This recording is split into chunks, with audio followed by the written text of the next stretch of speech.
Assalamualaikum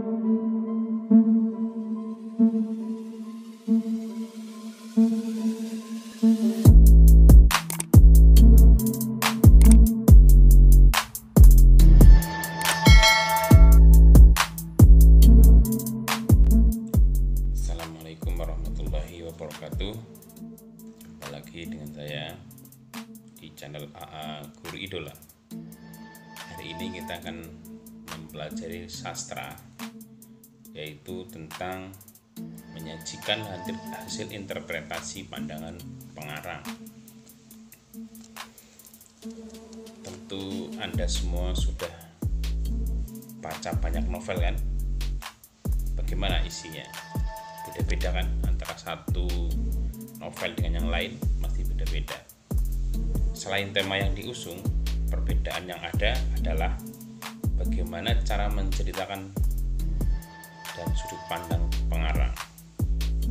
Setiap pengarang punya pandangan masing-masing dalam menyikapi suatu hal yang biasanya tergambar dalam karyanya. Tentu Anda juga pernah membaca penggalan novel Ronggeng Dukuh Paruk karya Ahmad Tohari, bukan?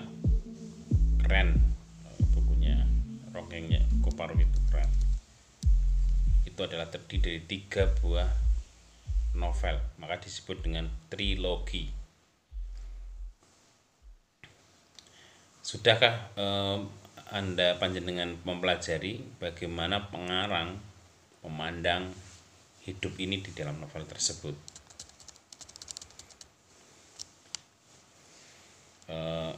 Kalau perlu, bacalah lagi novel Ronggeng Dukuh Paruk dan temukan bagaimana pandangan pengarang di dalam novel tersebut. Pada kegiatan ini, kalian diminta untuk menemukan pandangan pengarang di dalam novel Ronggeng Dukuh Paruk. Ini berikut ini ada sebuah format yang bisa diikuti, ya, yaitu di mana aspek kehidupan, aspek pengarang, sosial, ya, di sini ini. Ya, di sini. Keagamaan, budaya. Itu bisa menjadi bagian dari karya kita. Kemudian setelah kalian mengetahui pandangan pengarang, silahkan temukan temuan kalian itu di dalam Ronggeng Dukuh Paruk, disajikan menjadi tulisan yang baik. Anda dapat juga menuliskannya menjadi sebuah paragraf yang baik. Kemudian bisa juga mengutip, ya, mengambil kutipan-kutipan dalam novel untuk menguatkan pandangan pengarang yang kalian temukan. Kemudian setelah itu kita akan merancang sebuah novel. Merancang novel adalah membuat gambaran mengenai sebuah cerita yang akan ditulis dalam bentuk novel.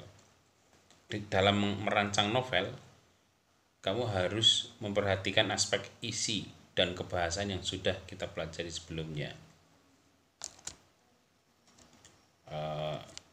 Misalnya, ya, terlebih dahulu kita harus menentukan tema apa yang akan dipilih.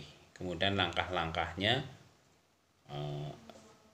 misal kita memilih salah satu tema, yaitu pendidikan, politik, persahabatan. Sebetulnya masih banyak yang lain, tapi 3 hal ini mungkin lumayan umum di dalam novel itu. Mungkin ada percintaan, ada budaya, adat, dan sebagainya.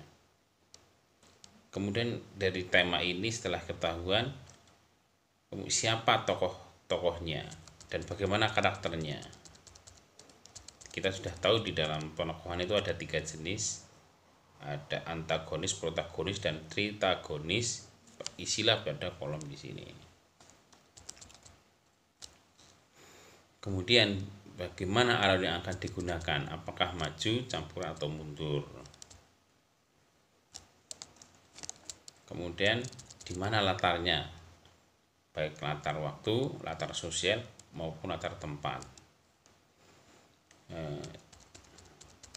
Kalau sudah ketemu, silahkan buatlah rancangan novel seperti pada kolom berikutnya. Ini di sini nih ada judul, ada tokoh dan karakter, kemudian diisi kolomnya, kemudian alurnya bagaimana, latarnya bagaimana, waktunya bagaimana, tempatnya bagaimana, amanatnya apa gitu. Kemudian setelah itu buatlah ringkasan gambaran cerita yang ingin kamu tulis dalam bentuk paragraf. Setelah ketemu rancangannya, silakan tuliskan hasil rancanganmu itu dalam bentuk paragraf untuk memulai menyusun sebuah novel gitu ya. Oke, setelah selesai semua tugas yang kalian kerjakan, saya akan merangkum coba dari apa yang sudah kita pelajari selama beberapa waktu ini. Jadi yang pertama, novel itu adalah prosa panjang, prosa fiksi yang panjang yang mengandung cerita kehidupan seseorang dengan orang-orang di sekelilingnya dengan menonjolkan watak dan sifat setiap pelaku. Dalam novel terdapat unsur-unsur membangun dari dalam atau unsur intrinsiknya. Yang kedua, tokoh adalah para pelaku yang terdapat dalam cerita. Alur atau plot adalah rangkaian peristiwa yang disusun berdasarkan hubungan kausalitas. Secara garis besar, alur dibagi menjadi 3, yaitu awal, tengah, dan akhir. Alur plot punya kaidah-kaidah tersendiri, yaitu plausibility atau kemasuk akalan, kemudian ada surprise atau kejutan, kemudian ada suspense, dan unity atau keutuhan. Kemudian yang keempat, latar atau setting, ada tiga macam, yaitu latar tempat, latar waktu, dan latar sosial. Latar tempat berkaitan dengan geografis ya, mungkin di sebuah tempat. Latar waktu bisa berkaitan dengan hari, jam, pagi, siang, sore, dan sebagainya. Kemudian latar sosial itu yang suasana yang melingkupi pada kondisi sosial waktu novel itu dibuat. Judul seringkali mengacu pada tokoh, latar, tema, maupun kombinasi dari unsur-unsur tersebut. Kemudian sudut pandang atau point of view memasalahkan siapa yang bercerita. Sudut pandang ada 3, sudut pandang orang pertama dan orang kedua. Orang pertama dan orang ketiga, ada 2 ya. Kemudian tema merupakan pokok pikiran atau dasar sebuah cerita. Mungkin itu dulu pertemuan kita pagi ini. Tetap semangat dan jaga kesehatan ya. Wallahul muwaffiq ila aqwamit thoriq. Wassalamualaikum warahmatullahi wabarakatuh.